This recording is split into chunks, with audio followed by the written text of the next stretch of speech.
Welcome to VERSED. I'm Eric Philbrook. With me today is Ascap Director of Film and TV and Visual Media, Amanda Schaffner. Hey, Amanda, welcome to the podcast. Thank you for having me. I'm excited to be here. Well, we are both fresh back from the 2020 Sundance Film Festival, where Ascap played a starring role. In this special episode of Verse, we'll talk to some Ascap film composers whose music graced some of the winning films at this year's festival. But first, Amanda, set the scene for us. Sundance has been such a strong platform for filmmakers for 3 decades now. How has it evolved? Well, I think that Sundance has always been a really strong leader, especially in the area of diversity and inclusion. And I was really, really happy to see that the 2020 Sundance Film Festival was no different. It was just as exciting to kind of see those, especially the panel conversations and the films that really got awarded this year. It was really exciting to see that they're still living up to that leadership role and they're really taking that on. This year they have a new festival director, Tabitha Jackson. So she's going to be replacing the outgoing festival director, John Cooper, who obviously is very well loved. I was actually very excited to see John do the opening for Minari, and he got a little choked up. I mean, this is his last big festival. It's a very bittersweet thing for him. But he had such nice things to say about Tabitha, and I think that really, Sundance is in a great place to keep continuing doing what they do best. Yeah, and so many passionate people are involved in that festival, and I can understand why it was such an emotional thing for John Cooper to say goodbye after all these years. Exactly. So Ascap has long partnered with Sundance. As we both know, a great film is a feast for the eyes and the ears. And for 22 years now, Sundance and Ascap have celebrated film's marriage of sight and sound with our Sundance Ascap Music Cafe. Hooray! It's awesome. So every year we feature 8 days of performances from visionary recording artists and songwriters, all held at a very intimate space right in the heart of the festival. And this year, we feature performances from a whole host of great artists. Ron Artest II, Matt Berninger of The National, Rain Phoenix, Joseph Arthur, Coulter Wall, Sin, Jamie Drake, The Bird and the Bee, ZZ Ward. We even had a rock legend, Derek Smalls from Spinal Tap. So many great artists this year. Yeah, we had some surprises this year too. I mean, one of our favorite composers and obviously one of the great songwriters of our time too, Ryan Miller, showed up, which, it's this kind of special Sundance magic that you and Loretta bring to the cafe. And I think that's why people like Ryan love to just kind of surprise us and show up and share their talents. Yeah, so Ryan obviously is one of the frontmen of the band Guster. That's right. Pop rock favorite. But Ryan is also a seasoned Sundance veteran as a film composer, too. Yeah, and he was telling us some stories, too. I mean, he scored films like Safety Not Guaranteed, which was at the festival. He scored In a World. He also did The Fundamentals of Caring and then the film Mr. Roosevelt. So, this kind of Sundance Film Festival gang he's no stranger to them. And I think that he proved that again this year. So speaking of film composers, since music plays a role in almost every film, how does Ascap support its composer members at Sundance? I like to think about our time in Park City as kind of coming along our composers and helping be a megaphone for their success. One of the great things that we get to do at Sundance, and really one of my favorite nights of the year, is our composer filmmaker reception. This year we did it on Monday night of the festival, which was really fun. You're kind of coming off that very big excitement of weekend one, and a lot of our composers were really excited to bring their filmmakers into their world. We basically take over the music cafe for a night. We're bringing in our composer members, we're bringing in our music cafe artists, basically anyone who's in Park City who might have, a really strong connection to our family at Ascap. And it becomes a bit of a family reunion. I love the night because we get to see people that we don't get to see in Los Angeles that often. We've got our filmmakers from the East Coast that are coming out. We've got filmmakers from Austin that showed up this year. So it does feel like a reunion for the night. Yeah, I was especially happy to see Elliot Goldenthal, Yes. who is a film composer royalty in our world. Absolutely. Roque Banos showed up this year. We were so excited. I was actually a little worried because he actually had his premiere the same night. So he, came by, said hello, had some good laughs with some of his composer friends, and then was off to celebrate with his filmmaker family. Well, sounds like he had his priorities straight. Yeah, exactly. Yeah, that event it has such high energy, and people just love it. So I always look forward to that every year. So that was early in the week. By the end of the week, they announced some of this year's winners. You want to tell us a little bit about who won and yeah. Of course. So, we're talking 10 days of showing these amazing festival features. And this year, 128 were featured, which is insane. And we had some really great winners in the mix. Here are some of what I thought were the real standouts this year, too. So Crip Camp actually walked home with the Audience Award for U.S. Documentary.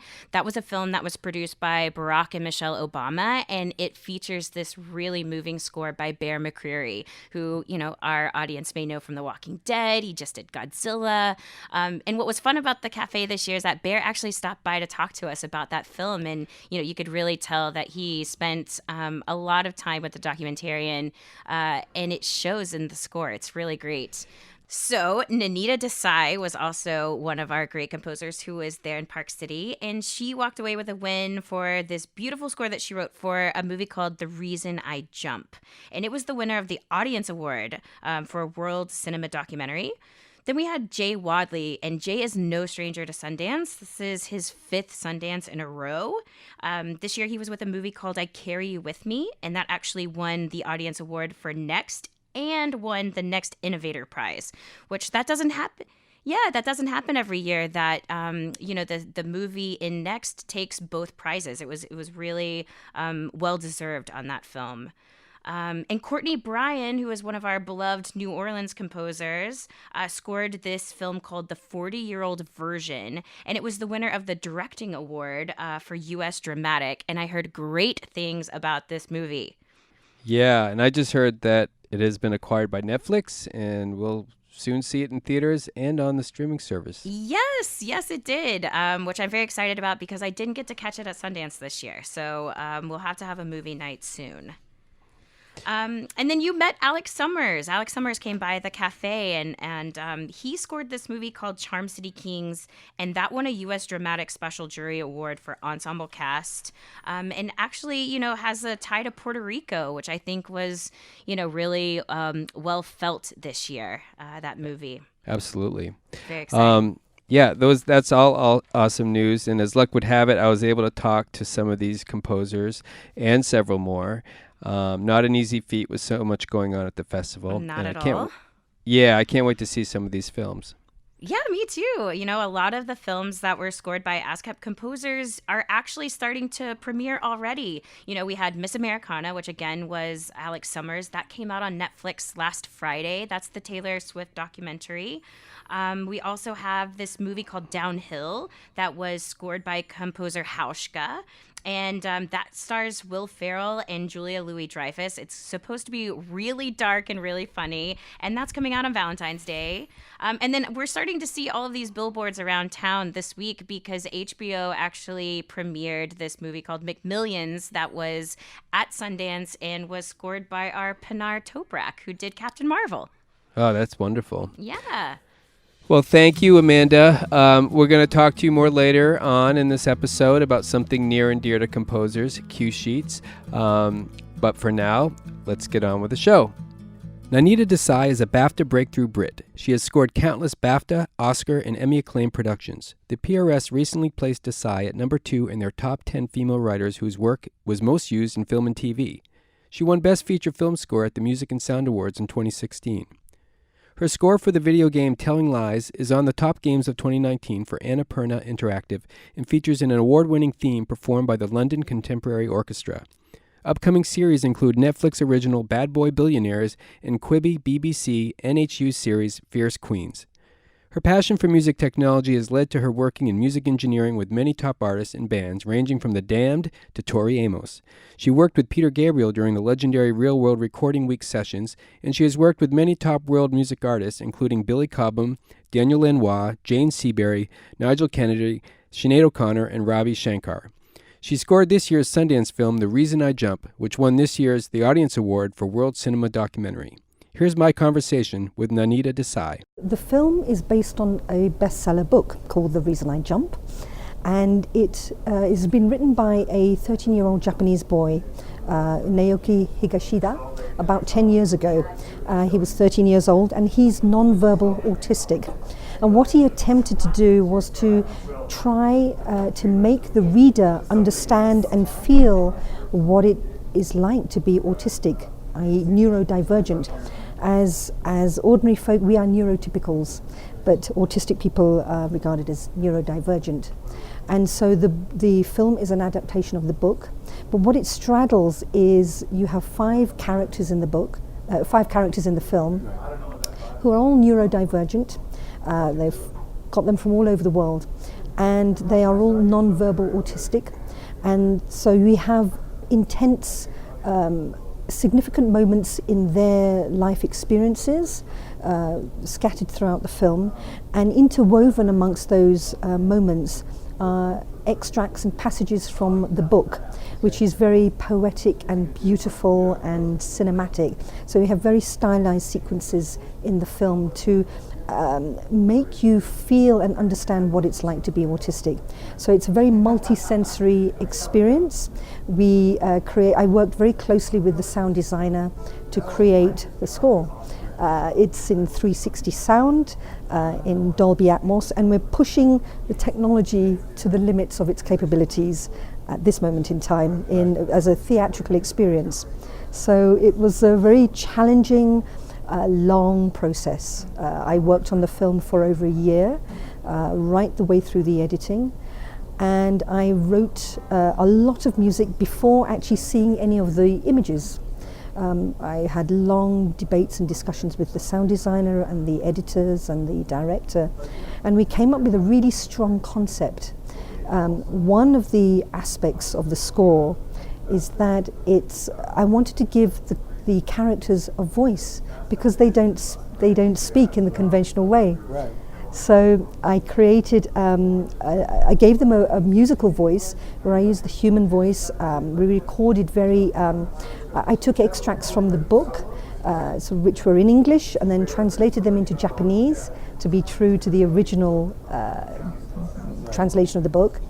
And I took phrases, very sort of existential, metaphysical phrases from the book, and actually sing them in the film and integrate them into the score. That's great. So would you use certain instruments for particular characters? Yeah. And how did you go about doing that? Yeah, absolutely. So we have 5 characters, and I wanted to give each character a unique identity.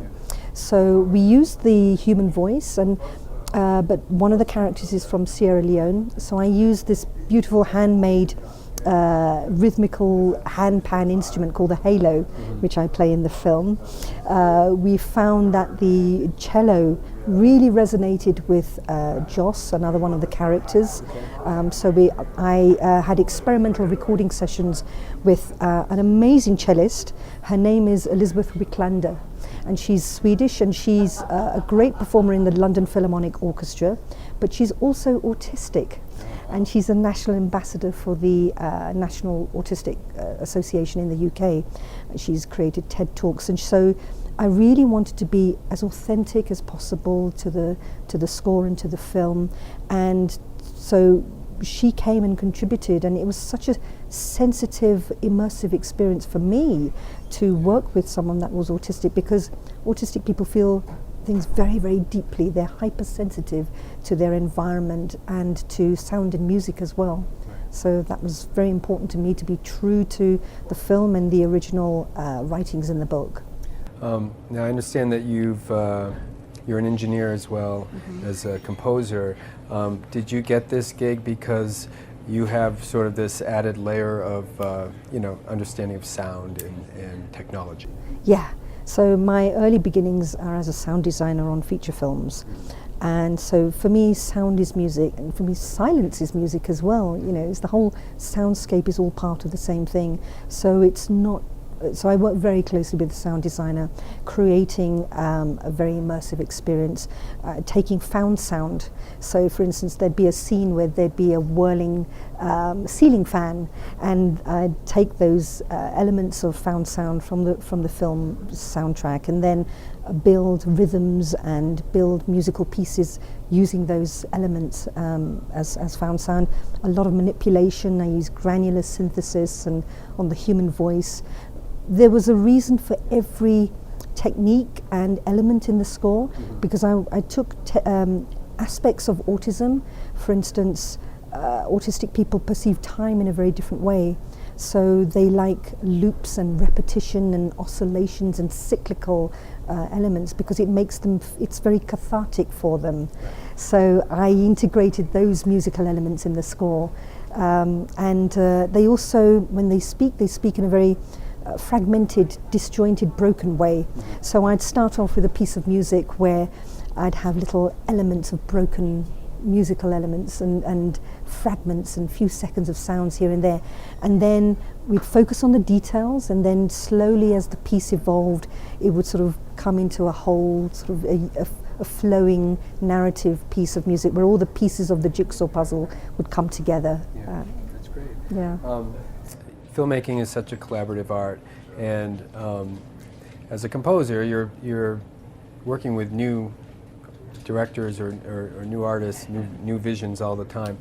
In your experience, what makes for a really fruitful collaboration?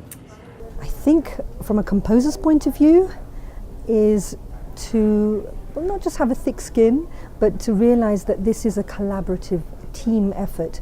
You know, I think one of the most joyous experiences for me, the fruitful experiences, are when I'm working as part of the team with the director and the editor. I call it the Holy Trinity. So the director, the composer, and the editor, we all work as a evolving process right through the edit. And if I get brought on as early as possible, I like to have as many discussions as possible with the director to try and understand his or her vision of the film and to be true to the film. For me, it's a very immersive process when I'm scoring. That's what I enjoy. The actual process is as important as the end result. Right. As a first-timer here at Sundance, what has your impression been? How have you experienced the energy and the vibe? Oh, it's so inspiring. I mean, I must admit the first 24 hours were a bit of a shock to the system, because I come from a busy the hustle bustle city of London. Yeah. So just landing here in the middle of nowhere in Park City, the fresh mountain air, the altitude is something I wasn't used to. Right. So I thought, well, I'm not fit, but I'm out of breath. But after 24 hours, you just drink lots of water. Right. Make sure you keep yourself hydrated, and there's so much happening here, and there's so many wonderful music events as well. I saw Rufus Wainwright last night, my hero, you know, and there's just a lot of energy. There's a lot of it's just a wonderful atmosphere, which I wasn't really expecting. You know, it's really great. Great. Well, enjoy the rest of your time here, and congratulations on having your work in a Sundance film, and one that is truly special, I think. Thank you very much, Eric. It's been a pleasure to talk to you. Thank you, Nenita. Thank you. Thanks. Cheers. Thanks.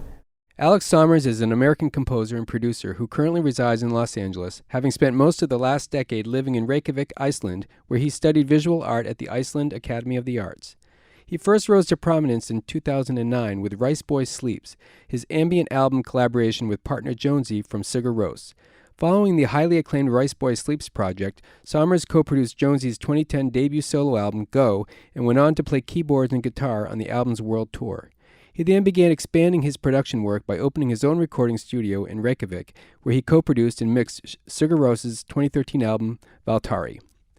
Sommers began scoring for film and TV in 2011 and has collaborated with Jonesy to compose music and produce songs for We Bought a Zoo, the How to Train Your Dragon trilogy, Aloha, Season 1 of WGN's Manhattan, and The Circle. In 2016, Sommers took on his first solo film, providing an original score for Matt Ross's Cannes Film Festival favorite, Captain Fantastic. In 2017, Sommers also scored the Hang the DJ episode of the highly acclaimed Netflix series Black Mirror, and provided original music for the Oscar-nominated documentary Hale County this evening, and additional music alongside composer Danny Elfman to Gus Van Sant's Don't Worry, He Won't Get Far on Foot, both of which premiered at the 2018 Sundance Film Festival. In 2019, Sommers composed the music for Honey Boy, a film written by Shia LaBeouf and directed by Alma Harrell. This year, Alex was at Sundance with music in 2 films, the Taylor Swift documentary Miss Americana and Charm City Kings, which won this year's U.S. Dramatic Special Jury Award for Ensemble Cast. Here is Alex Sommers. The first film we premiered a couple nights ago is Miss Americana, the documentary about Taylor Swift. And obviously my music is like kind of the opposite of her music, so Right. It was a cool pairing. So most of what I did was like moody and ambient and kind of dark, actually, a little bit.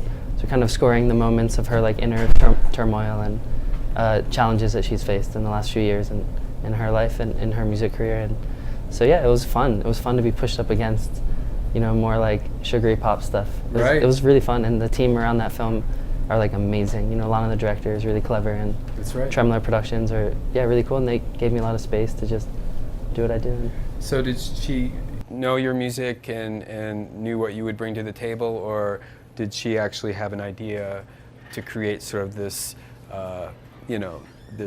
contrast to Taylor Swift's music? Yeah, I think that was their idea. You know, like Morgan and Tremolo and Lana all called me, and they kind of like sold me on the idea because it was like unusual. I was really surprised that they wanted to work with me, but yeah, that was their idea, is to do something that wasn't the obvious choice, you know? Right. To do something, more moody and ambient that would, you know, just be different. They wanted to make a more raw film, not like put her up on a pedestal and make it, you know, like a puff piece. They wanted to kind of explore themes that were more vulnerable and Right. supported that kind of stuff. So Miss Americana is a Netflix series, correct? You've scored music for films that make it to the big screen. We have all these streaming platforms now. Does it matter as a composer where your work ends up, or what platform the film eventually gets to, or are you sort of agnostic in terms of like caring about what that platform is? Yeah, I never really thought about it. I mean, I care a lot about sound and the details around it, but everything ends up on streaming services anyway, and theater runs are shorter and shorter, so a lot of the films I work on just get a very short time in the theater, so this will be no different. So yeah, I hadn't really thought about it too much, and Right. I think that's fine. You know, people like to stream things anywhere and everywhere these days, so that's cool. Right. So tell me a little bit about Charm City Kings, the other film that you have here. What was it like working on that film? Yeah, Charm City Kings is the other film we have here, and it was so fun to do because I'm from Baltimore, and it's about these like Baltimore street kids. So it was a real like hometown opportunity to explore themes around the kind of like crustiness and how hardcore and street Baltimore is. So, and again, it was like an unusual choice for me to work on that because it's like kind of this like urban movie. But yeah, it was a similar way where like we're pairing opposites, you know, Right. like a lot of like rap music, and it's like a Tupac song, but then like I was kind of scoring the characters like inner feeling and inner situation and like their struggle of like wanting to get out of this situation they're like born into and kind of don't see past and aren't given many opportunities, and so that was fun. Is it necessary as a composer to connect with the story or feel connected to the characters in a project? Does that elevate your art in any way when you kind of feel where the director's going with their work and what they want to achieve with it? Yeah, definitely. I think every good film, like, you do resonate with the main characters, even if it's like something horrible, like, you know, like something I've never done, but like even like a murderer or something. I think if you're telling a good story, somehow you find empathy or you find a way to see through them, and that's where you create from, and you try to, spark the picture and sound as one, and like, certainly resonating with the characters and relating to them or being frustrated with them or getting into the story makes for a much more rewarding experience making the music. Right. You know, it's not just sticking something on top of something. Right. What is your impression of Sundance in general? I mean, it's obviously a film festival and you're in the right place as a film composer, but just in terms of the vibe and the spirit and the energy that is obviously apparent here on the streets, What do you enjoy about being in the mix here? I love Park City. It's so fun to be here, and it's my third time. And just walking up and down the main street, being in snow, seeing like music nerds, film nerds, all these people that love this world that we're in, which is kind of a smaller niche world if you think about it. But then here, like everyone lives and breathes this stuff, so you have a lot of cool conversations and fun little parties, and also the chance to celebrate with people you make a film with. Right. Because you're so much like time pressure and you're under the gun, and it's a lot of tension. And then here, it's just so great to have a cheers and like get to hang and kick back with the people you worked with for like months. So my experience here has always been really nice, and it's always nice to pop by Ascap, and it's always warm and cozy, and everyone's sweet. And good. I'll try to uphold that trend. So I wanted to ask you about your work with your Icelandic friends. How did you first connect with the Sugar Roast people and those musicians, and what have you enjoyed about collaborating with them on so many different things? Yeah, I've learned so much from Sigur Rós and all the Icelandic bands and musicians I've been able to work with. Well, I first met them back in like 2002, 2003, and I was going to school in Boston, and they were playing a show at my school. So we met, and yeah, immediately hit it off, and been very close ever since. And I think just killing your darlings, being punk, not being afraid to make stuff, throw it out, make something new, always believe that what's coming is better, you know? Right. And not being precious. Right. I think a lot of Icelandic creative people have that, and not really thinking beyond Iceland. No one's trying to get famous. These ideas are really like so not cool, right. You know? Where in Los Angeles, like people are okay with being ambitious or having commercial ambitions, but like no one has that in Iceland at all, anyone. And it's like no one ever would. You're just on this little island and you're doing what you do, and I feel really lucky to have lived there for 12 years and instilled that philosophy. And a lot of what I do is where you just want to do something good, and if you're excited, hopefully that'll translate, but you don't have to think about making anything commercial or like accessible, and certainly Sigur Rós and like I said, others, yeah, they come from that. Cool. Well, thanks, Alex. Thank you so much. Appreciate it. Bear Mccreary is an Emmy and BAFTA award-winning composer who first launched into pop culture with his groundbreaking score to the hit series Battlestar Galactica, lauded by Variety as the most innovative music on TV. Mccreary has twice been voted Ascap Composer of the Year for television by his peers. Recent projects include Warner Brothers and Legendary Pictures' Godzilla, King of the Monsters, Orion's latest reimagining of the 1988 slasher film Child's Play, Universal Blumhouse's smash Happy Death Day, and Netflix film Eli, Apple's new drama series C, and Sony PlayStation's award-winning game God of War, as well as the drama feature The Professor and the Madman, starring Mel Gibson and Sean Penn. Bear scored this year's documentary Crip Camp, winner of the Audience Award for U.S. Documentary, in a film that was produced by Barack and Michelle Obama's new company, Higher Ground Productions. Here's my conversation with Bear. I'm here to support a documentary that I scored called Crip Camp, which is produced by Barack and Michelle Obama, and it is the story of how the disabled community came together at this hippie camp in 1971, formed these bonds that would then become the basis of the civil rights movement that would go on for about 2 decades until ultimately the Americans with Disabilities Act would be signed in the early 90s. So it's this very inspiring sort of birth of a movement story that is told through this remarkable footage from this camp in 1971 that some filmmakers got, and it's sort of been undiscovered for basically 50 years. So it's a very exciting personal movie. That's wonderful.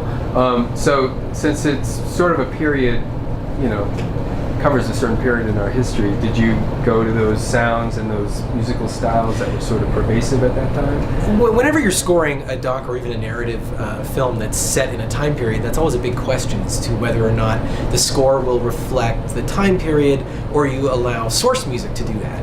And in this case, we did a lot of experiments, and I worked on the film for about 8 months. And we really let the source music set us in the time period that we're at. They got the rights to a lot of great songs. It ends with Sugar Mountain. There's some footage from Woodstock. There's pieces from the 70s and 80s that are pulled from. So I didn't feel obligated to go, oh my God, we have to use a wah pedal or else people won't know when it is. And that liberated me to tell a more emotional story and to sort of use the score as a way to draw you into the really personal connection with each of these characters, because you get to meet all these characters and you see them evolve over the course of maybe 20 years. And as a composer, that's more fun for me. Do you know what I mean? And I really feel like as the score composer, that's something that I can provide that source music cannot. So it was sort of nice ultimately to divide and conquer in a way. I will say that the changes that the score went through were really not about the time period, but about the geography, where the first half of the film is all about this camp.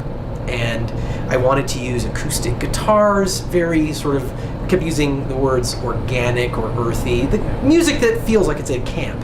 And then as that becomes the basis for the civil rights movement, orchestral colors come in, it becomes a little more contemporary, you know, but we always would draw from those camp sounds to remind you that this whole thing started at a summer camp. Did the fact that Michelle and Barack Obama were behind this film, did that weigh on your sort of, your musical conscience in terms of like delivering your best, work? I will say it is funny. Like, I've scored projects that I know are going to be seen by many, many, many millions of people. Right. But that's different than scoring a project when it's going to be seen by 2 people, right, and you know exactly which 2 those are.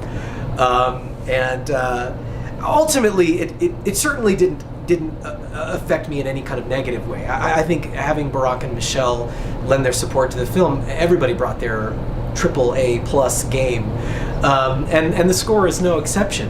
At the same time, the role of score in a documentary, especially an intimate documentary built predominantly from sort of home video style footage that also has songs in it, these are a lot of reasons that score needs to step back, and really play a supportive, glue-like emotional role.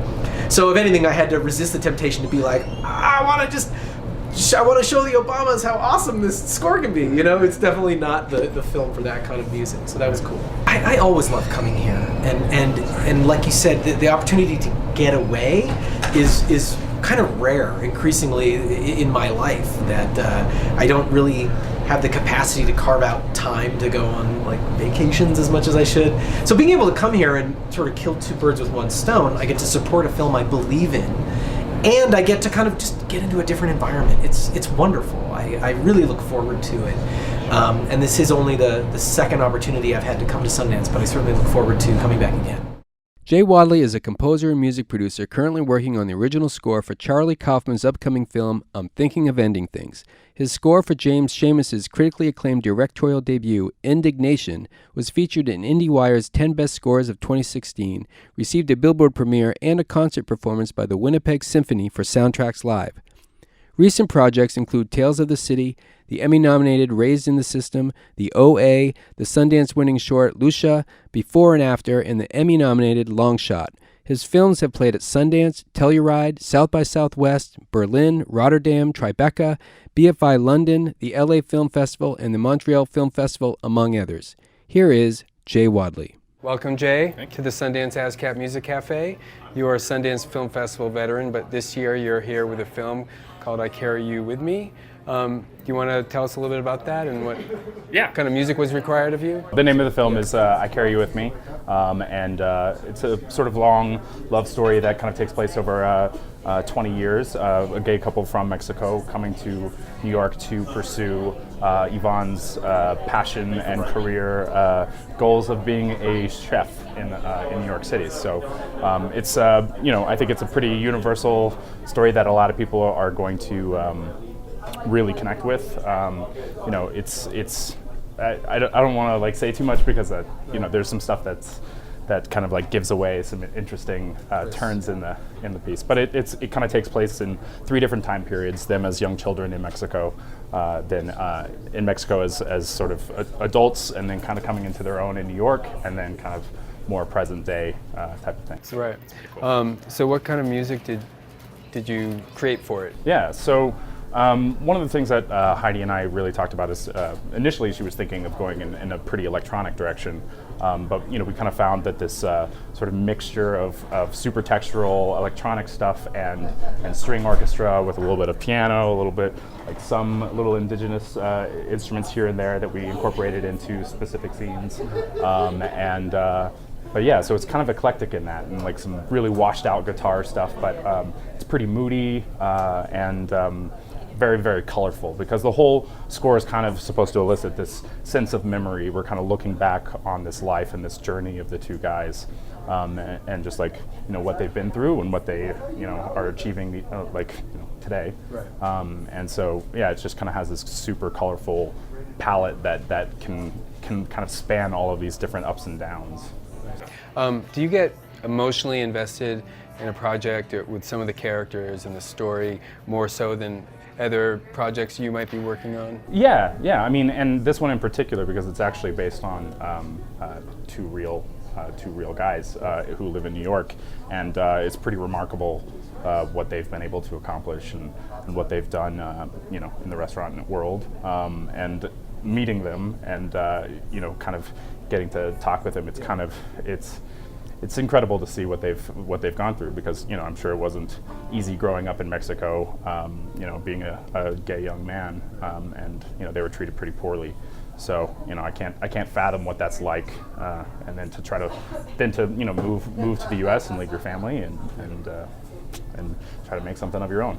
That takes a lot of strength and super admirable. Correct. Yeah. So as you mentioned, you've been to Sundance. This is your 5th year coming in a row. The festival obviously means a lot to a lot of people. What has it meant to you, you know, over the years? Well, I think, you know, it's interesting how my perception of Sundance has really changed over the years as I've like come back and back and back.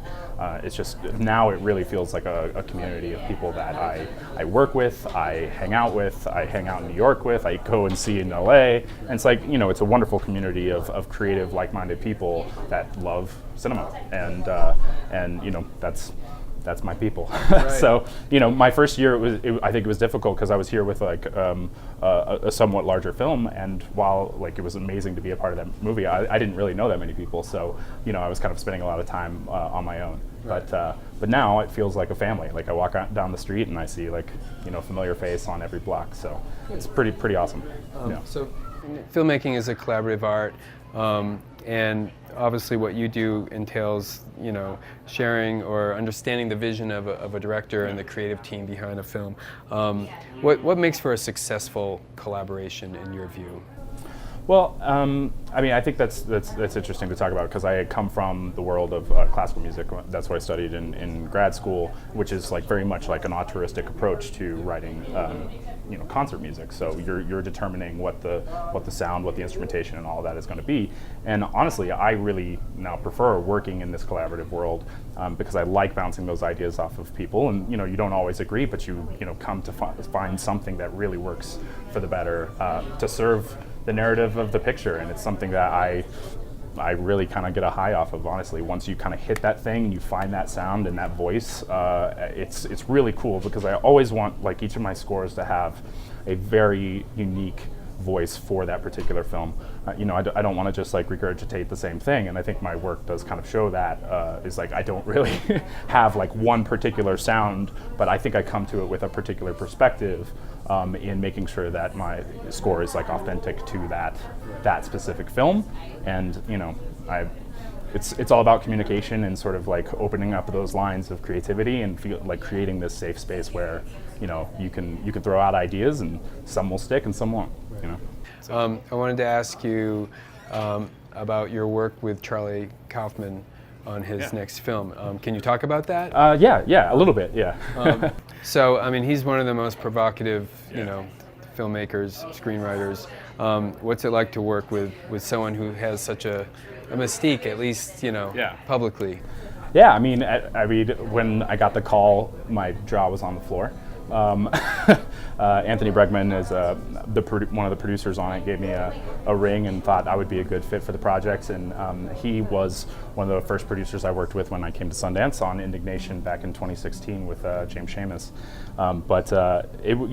You know, it was a lot of pressure at first for me, because, you know, I've loved his work, you know, since the beginning. And you know, the composers that he's worked with, I really admire, and the scores for Charlie Kaufman films are scores for Charlie Kaufman films. So that was definitely something that weighed on me, and I wanted to do justice. So, but I knew I had to kind of come into it with this understanding that, like, you know, once Charlie and I had a conversation and got on the same page about, like, you know, what he was looking for, and it seemed like we were aligned on that, I just had to show up and do the best I could and do my job and not doubt myself, which is difficult sometimes as artists, you know, like you want to put the best work out there, and you know, like, some people are going to love it, some people aren't going to love it, but you know, it was a dream, you know, dream project for sure, and it was a project that utilizes a lot of different of my skill sets, and like, it's kind of a reel within itself almost, because I had to do a pretty wide range of stuff for it, but there's some exciting things in there that I'm very, very proud of, and I got to, you know, tap into some of my classical training which is, you know, always going to be a passion of mine. So it's very exciting. Great. Can't wait to see that film. Thanks, you. Jay. Thank you Appreciate very it. much. That was great. Thanks to all of the incredible Sundance composers for talking to us. We had conversations with several more composers with work in some of this year's most exciting Sundance films. So please stay tuned for our Part 2 episode of Sundance Composers coming out soon. Okay, now it's time for some sound advice. Amanda, since this episode focuses on music for the moving image, let's talk about something truly exciting, cue sheets. What are they, and why are they so important for composers? Cue sheets, it is the most exciting thing for our composers in all AV media. So cue sheets they basically are the working document for the production company, and they are proof of all of the music that is contained within an audio-visual project. This becomes especially important when you think about the fact that music comes from so many different sources for a lot of these projects. Maybe you're licensing a song that's been huge on the radio, but you also have score that's coming in from a composer. We use cue sheets in order to pay out everyone who is included in that project. So the production company is typically the one who is involved in submitting cue sheets to Ascap. We do take them from every authoritative source, though. Sometimes I get questions from composers who get a little anxious. Maybe they're working with a production company for the first time, or maybe it's a really small independent film, and they want to make sure that they're covered, and they want to make sure that their cue sheet gets to us here at Ascap. And for them, I say that we have a wonderful template online, and you can take that template, fill out the cue sheet, make sure your production company is signed off on it, and then all of that can be submitted back to Ascap through our cue sheet email address, which is cuesheets@ascap.com. And what's great about cue sheets is that once they're in-house here, that becomes what we use to match to the performance data that we get from television services. We get it from streaming services. We're using all of that to make sure that you get paid for the work that is played on film and television. And did you say that there was a place on our website to go? Yes, for all of you who have been frantically writing down all of this information, you can get all of this information and more about cue sheets on our Ascap website. We have a great spot on the website called Cue Sheet Corner. So just go on our website, type in those words, and it'll bring you to everything you need to know about cue sheets and everything you didn't need to know about cue sheets. Great. Well, thank you, Amanda. Before we go, do you want to let composers know about our 2020 Ascap Film Scoring Workshop in Los Angeles? Yes, absolutely. So this is one of our favorite programs that we get to do each year. It's a one-of-a-kind experience for aspiring film and television composers. We take 12 selected participants. They will have an opportunity to record an original composition with A-list Hollywood professionals. These are the best of the best in LA. They compose a piece, and we put them in front of a 64-piece orchestra of LA's finest major studio film scoring musicians on a legendary stage with a legendary scoring mixer, professional music editors, copyists. And then we also have composers who act as coaches and mentors throughout the process. That's amazing. It is truly amazing. And applications for that are up. I believe they're up until April 1st. That's the deadline to submit. And we would love to have you. So please submit. Wonderful. I think that covers it. Amanda, please send us some LA sunshine to New York when you get a chance. We could use it. I'll pack it in my suitcase. Okay. And we'll see you soon. See you soon. Ciao. Hey, music creator, want to transform your career? Then get yourself a pass to the Ascap Experience, formerly the Ascap I Create Music Expo, coming to downtown LA April 1st through the 3rd. You get a discount just for being a VERSED listener. The Ascap Experience brings together thousands of music creators from across the globe to connect and collaborate over 3 full, incredible days. You'll get face-to-face networking, live feedback, and showcase opportunities, and wisdom from top music creators and industry pros. Names like Jason Mraz, Dan Wilson, Priscilla Renee, Pooh Bear, G. Nash, Aloe Black, Amy Allen, Desmond Child, Joel Beckerman, Jacqueline Carr, and so many more. You'll learn about branding, wellness, funding your career, creative tips. The Ascap Experience offers all the tools you need to succeed. All that and a ton of live music. So visit ascapexperience.com and use the code VERSED to save 10% off the current price. That's VERSED. We'll see you there. If you'd like to support our mission for VERSED, the Ascap podcast, subscribe, rate, and comment on the show on your favorite streaming platform, especially on Apple Podcasts. Even a simple rating will help us introduce the show to new people and make it more visible. Thanks to everyone who collaborated on this episode, our Sundance composers and Amanda Schaffner from our Ascap film crew. The Midnight Hours, Adrian Young and Ali Shahid Muhammad for our cinematic theme music. Benjamin Keynes of Sight Sense Productions for audio and video editing. Sarah Feingold for being the voice of reason. And Kate Cordova for her Jedi social media skills. And if you'd like to check out our show notes and listen to the music mentioned on today's show, visit ascap.com/versed. Thanks for listening. We'll see you back here next time.